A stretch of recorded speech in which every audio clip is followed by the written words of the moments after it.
की इस मीटिंग में शिरकत की और इतनी बड़ी तादाद में आपका अल्हम्दुलिल्लाह यहाँ पर जमा होना इस बात का पैगाम देता है कि आप तमाम ने 3 मार्च के दिन ये फैसला ले लिया कि उतरला विधानसभा से आपका आइंदा विधायक डॉक्टर अब्दुल मन्नान होंगे इंशाअल्लाह।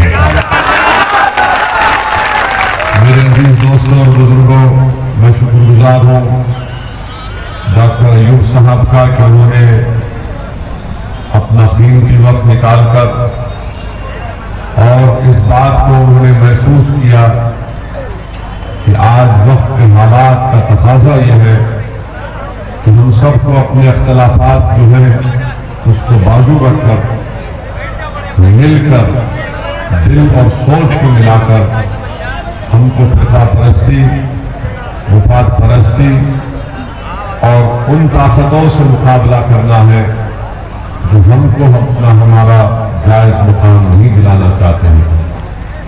मेरे अजीज दोस्तों और बुजुर्गों, मजलिस इत्तेहादुल मुस्लिमीन की लड़ाई 65 साल से हमेशा हिस्सेदारी की लड़ाई लड़ी है। मजलिस इत्तेहादुल मुस्लिमीन हमेशा भारत की लोकतंत्र में, भारत की जमहूरियत में, संविधान के आईन के दायरे में रहकर हम मजलूमों की, कुचलों की, अति पिछड़ा समाज की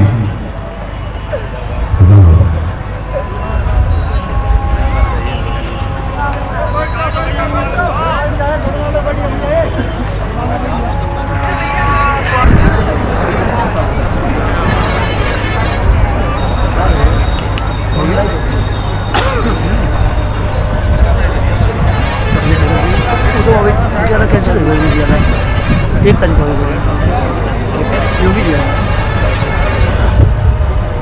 तो 1 तारीख है, अच्छा हुआ है।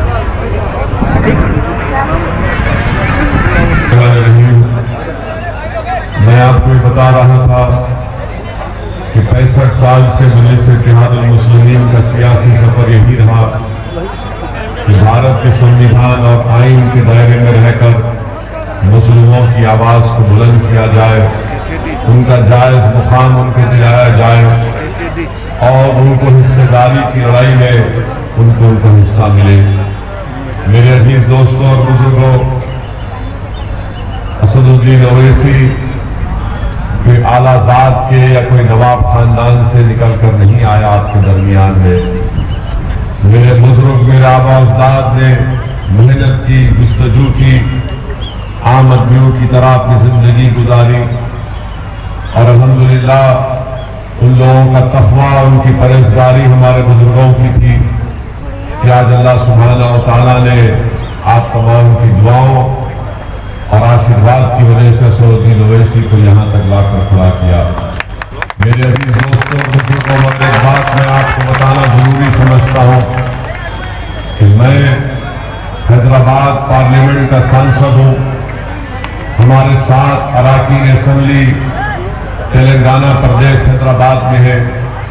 हमने अपने 65 साल की सियासी सफर में अब तक सत्ता में हमारा कोई मंत्री नहीं बना, हमारा कोई मंत्री नहीं बना, क्योंकि हर कोई आपसे आकर कहता है कि जब इलेक्शन जीतोगे तुम मंत्री बनोगे या सत्ता में आओगे, मगर हम आपको बता रहे हैं कि सियासी ताकत क्या होती है।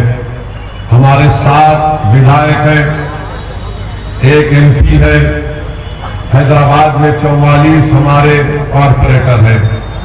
हमने अपने क्षेत्र में एक असेंबली कॉन्स्टिट्यूंसी में, एक विधानसभा में, सिर्फ एक विधानसभा में हमने अपने MP लैड फंड से 10 करोड़ की लागत से बच्चियों के लिए जूनियर डिग्री कॉलेज की बिल्डिंग बनाई।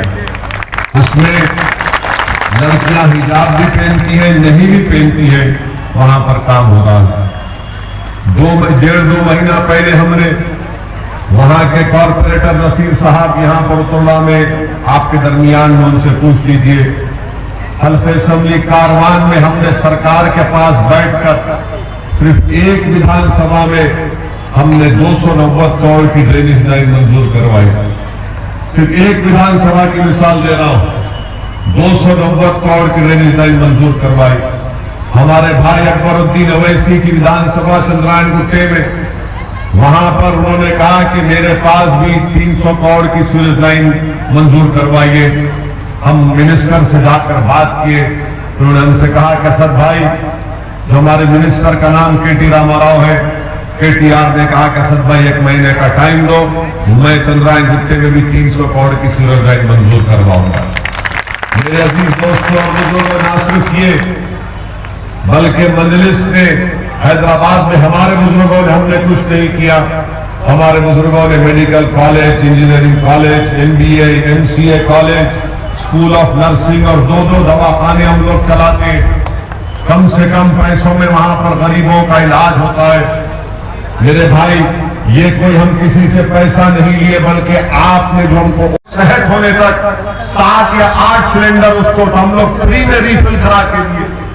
मैंने बाहर से, बर्तानिया से 80 ऑक्सीजन कॉन्सेंट्रेटर मंगवाया।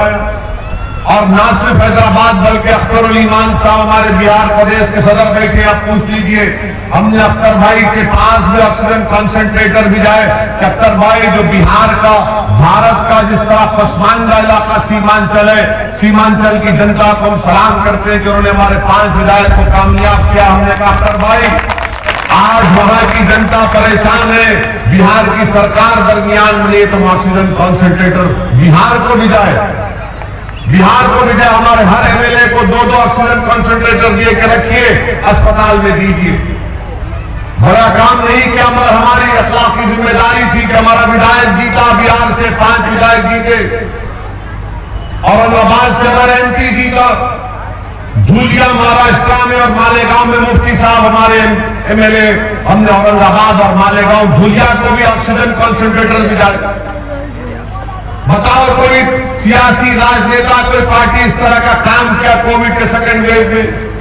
हमारे मजलिस के हैदराबाद के जिम्मेदार अपनी जान को जोखिम में डालकर कोविड के मरीजों के पास ऑक्सीजन सिलेंडर ला कर देते थे, घर पर ला कर देते थे, उससे फोन करते थे हमको कि हमारे को सिलेंडर की जरूरत है।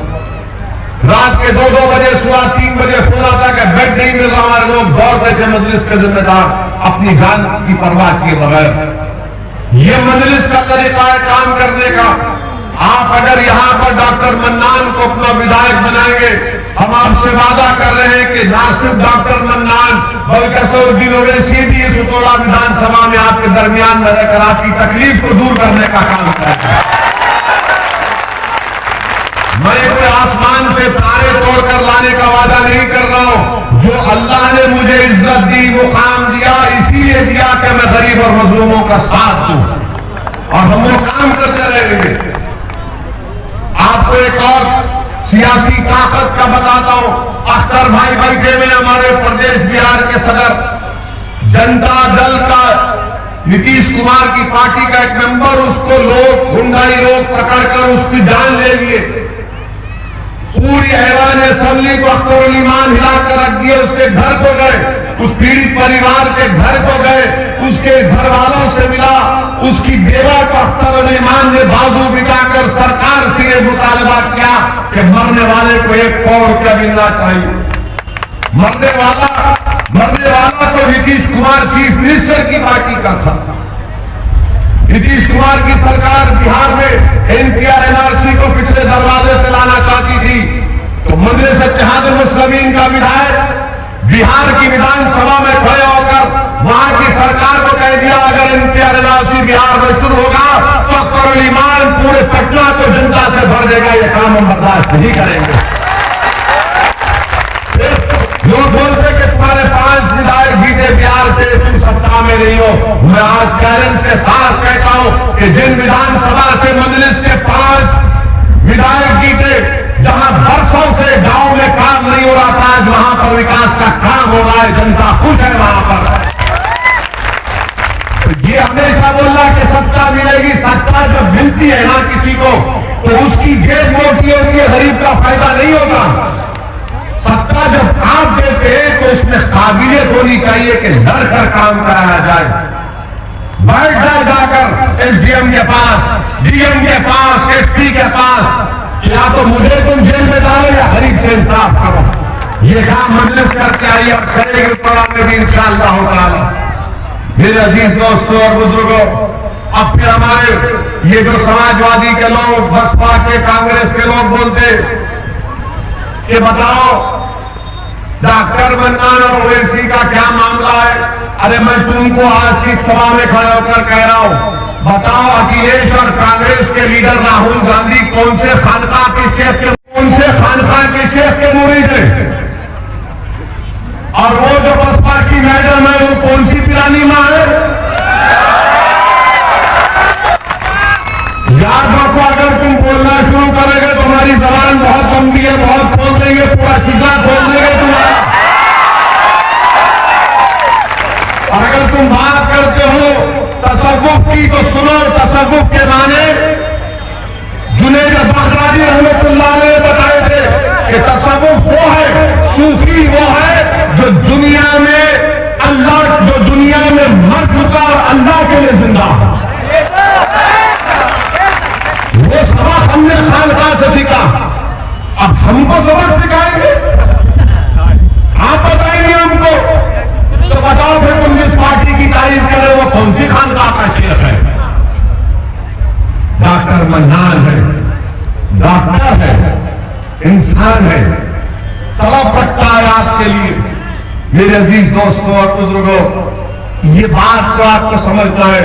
और हम यहां के साबिका विधायक अनवर आशफी साहब के लिए हम दुआ करते हैं कि अल्लाह सुब्हानहू व तआला उनको सेहत दे और उनकी मसाइब और मुश्किलात में अल्लाह उनको राहत दे। वो हमारे पार्टी के नहीं है, मगर हम कैसे नाम भूल जाए। यही तो ओवैसी की लड़ाई है, यही तो हमारी सोच है, यही तो हमने इसलिए हमको मतदान किया जाता है, झूठे इल्जामात लगा दिए जाते हैं। मेरे भाई, औरंगाबाद में एमपी की सीट इम्तियाज जलील है। बोलते ये लोग क्या बोलते, ओवैसी आएगा तो बीजेपी भाजपा जीत जाएगी। अरे भाग, कहां जीतेगी। औरंगाबाद में 21 साल का शिवसेना का एमपी था। कितने साल का था? वो शिवसेना सेकुलर है।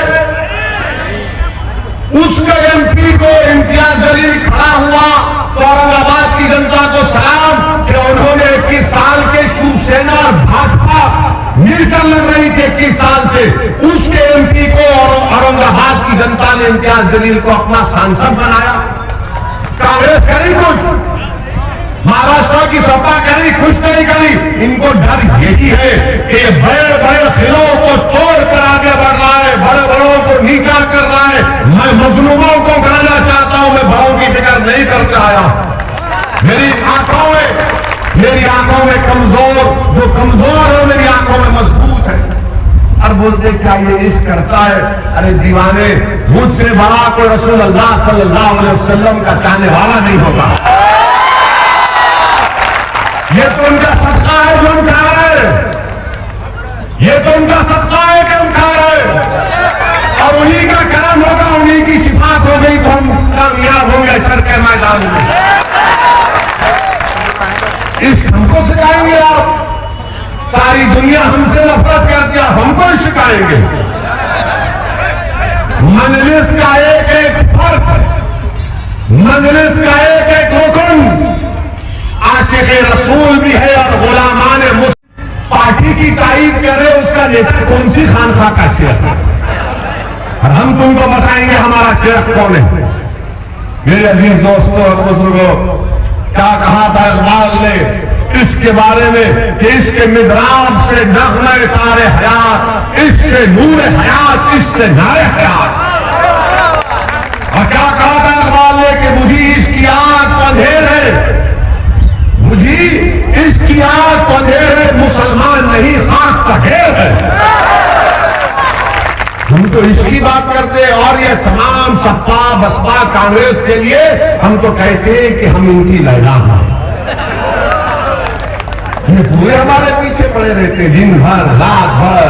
रात में भी इनको ख्वाबों में नजर नहीं आती है, इसीलिए हमारी गाड़ी पर गोलियां चलाई गई। 4-4 गोलियां हमारी गाड़ी पे बनाई गई। तो हमको एक सपा वाले ने फोन करके कहा कि आपकी गाड़ी पे नीचे लगी गोली। मैंने कहा बेटा एक काम करना, तुम्हारे भैया को बुलाना, गाड़ी में बिठाते हैं और 4 राउंड नीचे मारते हैं, अगर वो पिकअप ना करे तो हमको हमारी गाड़ी पर 4 गोलियां चली आपके दुआओं से। रसूलुल्लाह सल्लल्लाहु अलैहि वसल्लम के सदक़े तुफैल में, अहले बैत के सदक़े तुफैल में, अहले दिल की दुआओं की वजह से अल्लाह ने हमको महफूज रखा। और हम 24 घंटे के अंदर पार्लियामेंट में जाकर तकरीर लिखिए, अगर किसी की गोली पर गाड़ी पर 2 पत्थर पड़ जाते तो घर से नहीं निकलता 4-4 दिन। हमको कहेंगे उनको सिक्योरिटी नहीं चाहिए, हमको नहीं चाहिए, हम जनता के दरमियान में रहेंगे। अमित शाह ने कहा जेड कैटेगरी ले लो ओबीसी जी, हमने कहा जेड कैटेगरी सिक्योरिटी नहीं चाहिए, हमको ये कैटेगरी का शहरी बनाओ, हमको बराबर लाओ, सबके बराबर करो। ये लड़ाई मेरे से इत्तेहाद मुस्लिमीन की है। और आपके विधानसभा में हम रुक गए कज़ा के लिए, हाँ एक रुक गए कज़ा के लिए, तुम जारी रखते हैं। आपको त्रिपुरा विधानसभा में रेलवे लाइन है? नहीं है, रेलवे लाइन नहीं है, नहीं है। हम जिम्मेदार है, डॉक्टर मन्नान जिम्मेदार है। डॉक्टर मन्नान ने कहा कि रेलवे लाइन मत डालो। ये डबल इंजन की सरकार मोदी योगी की भूली गई त्रिपुरा को,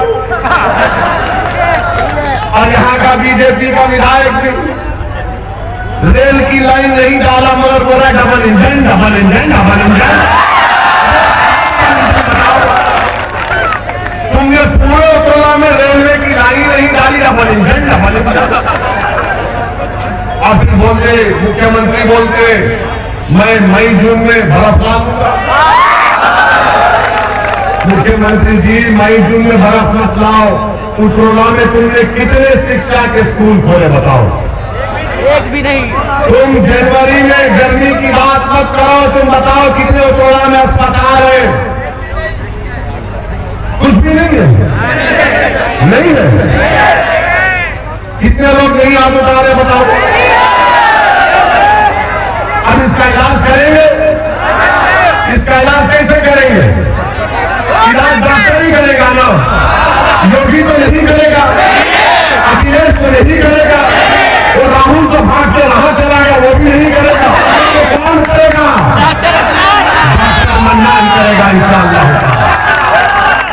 हम आपसे ही बताने आए कि डॉक्टर मन्नान साहब को, डॉक्टर मन्नान साहब का निशान पतंग का है, पतंग के निशान पर बटन दबाइए और डॉक्टर मन्नान को अपने वोटों से कामयाब करिए, नेता बनाइए। नेता बनाने की लड़ाई लड़ रहे हम लोग, हिस्सेदारी की लड़ाई लड़ रहे हैं। भागीदारी परिवर्तन मोर्चा बाबू सिंह कुशवाहा को मुख्यमंत्री बनाने की लड़ाई लड़ रहा है। हमने तय किया कि अगर उत्तर प्रदेश की जनता और उत्तराखंड की जनता आप यहां से मजलिस को और भागीदारी परिवर्तन मोर्चा को कामयाब करेगी तो हो सकता है कि 3 डिप्टी सीएम बनाए जाएंगे, एक अल्पसंख्यक समाज का मुसलमान, एक निषाद समाज से और एक अति पिछड़ा समाज से।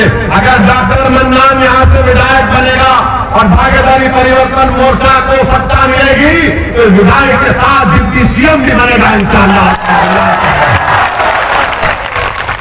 हम कह रहे हैं आपसे, मगर आपको फैसला लेना है, आपको एक बहादुरी से फैसला लेना है। ये आकर बोलेंगे बीजेपी आएगी, बीजेपी आएगी। अरे भाई तूने 2019 में आपने बीजेपी को वोट दिया था पार्लियामेंट में, कितनों ने नहीं दिया था? अब हम जिम्मेदार है उसको। ये आकर बोलते हैं शैतान जब कान में खुसखुस करता है ना, अब हमारे जाने के बाद ये इब्लीस की औलाद बात बोलेगी, अरे देखो बीजेपी बीजेपी।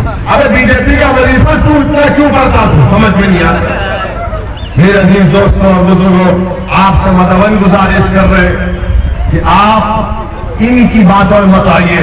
5 साल के लिए हमको मौका दीजिए, सिर्फ 5 साल के लिए हमको मौका दीजिए। उत्तरोला में हम ऐसा विकास, ऐसी तब्दीली लाएंगे इंशाअल्लाह ताला कि आप भी कहेंगे कि हमारे फैसले पर आपने जो फैसला लिया ओवैसी और उसकी पार्टी ने हमको शर्मिंदा नहीं किया। तो आपसे गुजारिश करने आए हैं कि आप 3 मार्च के दिन पूरे एतबार के साथ निकलिए और हम आपसे वादा कर रहे हैं, ये मोदी छुट्टा सांड का आवारा पशुओं का मसला नहीं कर सकेंगे। मोदी और योगी नहीं कर पाएंगे। मेरे अजीज दोस्तों और बुजुर्गों, बहुत से मसाइल हैं आपकी विधानसभा में, तकालीफ है। हम आपसे सिर्फ यही इल्तिजा करने आए हैं कि 3 मार्च को आप डॉक्टर मन्नान को वोट देकर कामयाब करिए और आपसे अपील कर रहे हैं कि आप डरिए मत, डरिए मत। आप डरेंगे? डरेंगे आपको? ऐसा ही बोल रहे, आप पूरे एतमाद के साथ बोल रहे, डरिए मत। अब हमारे भाषण के बाद क्या बोलेंगे मालूम आपको? अरे उधर का वोटर बीजेपी में जा रहा है। फिर जब मतदान का दिन आएगा अफवाह फैलाएंगे, इस इब्लीस की औलाद है ना ये लोग, कुछ करते हैं। तो जब आकर वो बोलेगा तो बोलना, अरे पोस्ट और कहां जाता जाने दे, मेरा वोट तो डॉक्टर मन्नान के लिए। और जब डर कभी दिल में पैदा होगा तो उस कर्नाटका की बच्ची ने हम तमाम को जिंदगी का हौसला और अज़म सिखाया कि जब शैतान वसवसे पैदा करता है तो उस बच्ची ने कहा कि जब मुझे बलवाइयों ने घेर लिया था तो मुझे डर लगा, तो मैंने नारा लगाया। क्या नारा लगाया था? जोर से लगाओ, झूम के लगाओ, झूम के लगाओ, देश में झूम के लगाओ। अब भाग गया इब्लीस यहां से, बोलेगा ये तो अजीब बात कर दिया है। मगर मेरा ये भड़काऊ भाषण जो आज का हुआ है, आपसे विनती करते इसको नौजवानों से खास तौर से जरा इसको फैलाओ। व्हाट्सएप, वो फेसबुक भी है, फसाद बुक भी है, इंस्टाग्राम भी है, सब पे फैलाओ ताकि उत्तरवा की जनता को मालूम हो जाए कि एक दीवाना आया था जो हमारी दिल की बात किया, जो हमारी हिस्सेदारी की बात किया और उत्तरवा विधानसभा के विकास की बात किया। आप तमाम का बेहद शुक्रिया कि आपने अपना कीमती वक्त निकालकर आज की इस मीटिंग में शिरकत की। हमको डुमरियागंज भी जाना है और 4 जगह जाना है, मगर आते रहेंगे।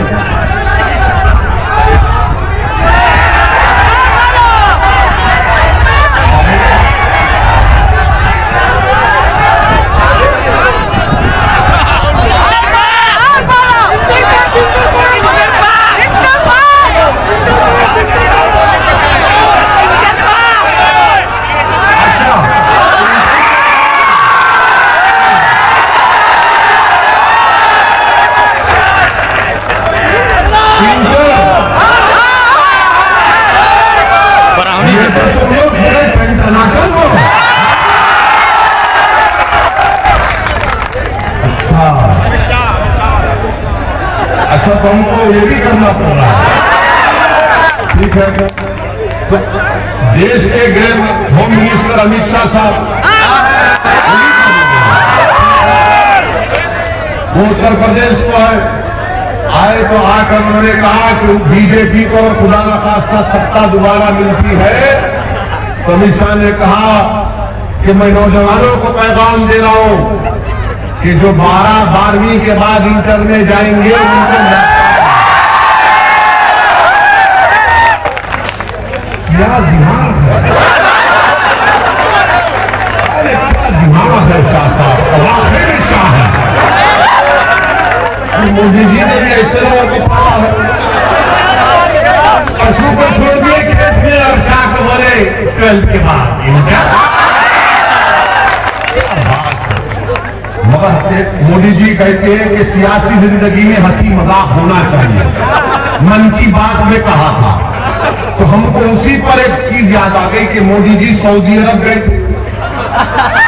सऊदी अरब गए तो वहां पर सऊदियों ने उनको तोप दिखाई, तो मोदी जी बड़ी गहराई से उसका मुताला किए, घूम के देखे और देखकर उस सऊदी शेख से बोले कितना दूर तक फेंकती, तो शेख बोला वल्लाही तुमसे कम थे। 15 लाख नहीं आए, 2 करोड़ नौकरियां नहीं आई। अब कहे 10 मार्च के बाद मैं चुट्टा सांड का मसला हल करूंगा। मोदी जी गरीब परेशान है, सब परेशान है, मगर उत्तरला की विधानसभा की तरक्की के लिए असदुद्दीन ओवैसी, अमित शाह, नरेंद्र मोदी, ये सबको बाजू रखिए। आपका सोचो, ये विधानसभा आपकी है, इन बच्चों का मुस्तकबिल आपका है। 5 साल के बाद जब ये बच्चे बड़े हो जाएंगे, ये आपसे सवाल करेंगे, बताओ आपने हमारे विधानसभा में शिक्षा का इंतजाम क्यों नहीं किया, अस्पताल क्यों नहीं आई, रेलवे की लाइन क्यों नहीं आई, यहाँ के रोड पानी का इंतजाम क्यों नहीं किया। हमारा नेता कौन है, हम किसका हाथ पकड़ कर रोएंगे, कौन हमारी सरपरस्ती करेगा, कौन हमारी रहबरी करेगा। मेरे भाई, इस पर आपको वोट देना है। डॉक्टर मन्नान एक बेहतरीन आदमी है, मैं इनको करीब से जानता हूँ। ये आदमी आपके लिए तड़पता है, याद रखिए, इसके दिल में आपकी तड़प है, और ऐसे तड़पने वाले को आप अपने वोट से इनको कामयाब कर दिए। और मैं आपसे अपील कर रहा हूं कि हमारे लिए दुआ करिए कि अल्लाह जब तक हमको जिंदा रखे, अल्लाह हमारी जबान से सच्चाई और हक को बयान करने का अल्लाह हमको